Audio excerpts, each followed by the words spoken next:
90 সময়টা শাহরুখ খানের ফিল্ম ইন্ডাস্ট্রিতে আগমন আর উত্থানের সময়। হিট ফ্লপ সব ধরনের সিনেমা দিচ্ছেন, তবে তার চেয়েও বড় ব্যাপার হচ্ছে এমন সব রোল দিয়ে নিজের স্টারডমের যাত্রা শুরু করেছিলেন যা ওই সময় ইন্ডাস্ট্রিতে কল্পনাই করা যেত না।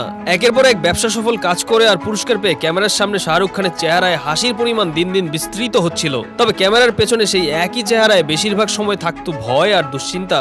কারণ বলিউডে আন্ডারওয়ার্ল্ডের ভয়ঙ্কর প্রভাব। শাহরুখ খানকে শুরুতেই এই ধরনের আন্ডারওয়ার্ল্ড জনিত সমস্যায় পড়তে হয়নি, আর সর্বমহলে গ্রহণযোগ্যতা পেতে তাকে অপেক্ষা করতে হয়েছিল 1995 সালের দিলওয়ালে দুলহানিয়া লে জায়েঙ্গা পর্যন্ত। তবে 1997 সালের একটি ঘটনা সব এলোমেলো করে দেয়। এরপরে শাহরুখের উপরেও চোখ যায় আন্ডারওয়ার্ল্ডের। 1997 সালের জানুয়ারি মাসে পরিচালক মহেশ ভাটের কাছে একটা ফোন আসে।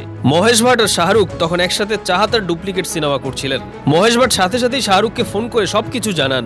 শাহরুখ কখনো ধারণাই করতে পারেননি যে তিনি মাফিয়াদের রাডারের আন্ডারে আসবেন। ফলে শাহরুখের জীবনযাত্রায় অন্য রকমের পরিবর্তন আসে। বিভিন্ন জায়গায় যাওয়া তিনি কমিয়ে দেন বা বলা যায় বন্ধ করে দেন।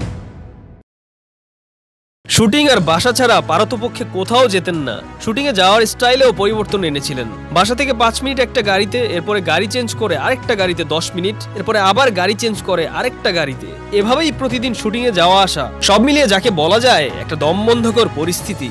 এতদিন যা চলছিল তা ছিল তবলার ঠুকঠাক। আসল গান তখনও শুরু হয়নি। অর্থাৎ এতদিন শাহরুখ খান জানতেন যে তিনি আন্ডারওয়ার্ল্ডের নজরে আছেন, তবে এখনো কোনো কল আসেনি তার কাছে। অবশেষে সেই হিসাবও একদিন পূরণ হলো। কান্ডালা থেকে দিল তো পাগল হে সিনেমা শুটিং করে একদিন শাহরুখ খান ফিরছেন। তখনই তার ফোন বেজে উঠল। ফোনের অপর প্রান্তে ছিলেন কুখ্যাত ডন আবু সালেম। আবু সালেম ফোন করেই, ফোন দিলে ফোন ধরিস না কেন রে বলেই কিছুক্ষণ গালিগালাজ করলেন। আবু সালেমের কাছে শাহরুখের সমস্ত ইনফরমেশন ছিল। কখন বের হচ্ছেন, কখন বাসায় আসছেন, সিকিউরিটি গার্ড কোন জায়গায় এই মুহূর্তে দাঁড়িয়ে আছেন, সমস্ত কিছু নিজেই শাহরুখকে ফোনে জানাতেন আর নিজেই বলতেন। নিজের এই সময়টাকে পরবর্তীতে বিভিন্ন সাক্ষাৎকারে শাহরুখ খান বলেছেন ওই সময়টা ছিল মারাত্মক ডিপ্রেসিং আর ভয়ঙ্কর। এত কিছুর পরেও শাহরুখকে ক্যামেরার সামনে বা পর্দায় দেখে বোঝার কোনো উপায় নেই যে তিনি এই সব কিছুর মাঝ দিয়ে যাচ্ছেন। মাঝে মধ্যে আবু সালেম নির্দিষ্ট কোনো লোকের নাম বলে তার সাথে সিনেমা করার কথা বলতেন শাহরুখকে।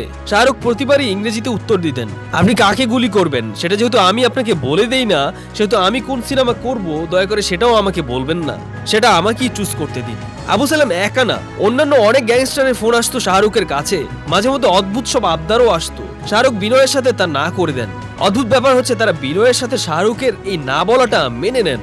শাহরুখ খুবই বুদ্ধিমত্তার সাথে তার কাছে আসা প্রতিটি কল ডিল করতেন। কথার মারপ্যাচে বেশিরভাগ সময় অপর প্রান্তের ব্যক্তিকে আটকে ফেলতেন। প্রায় 4 বছরের মতো এইসব যন্ত্রণা তাকে সহ্য করতে হয়েছিল।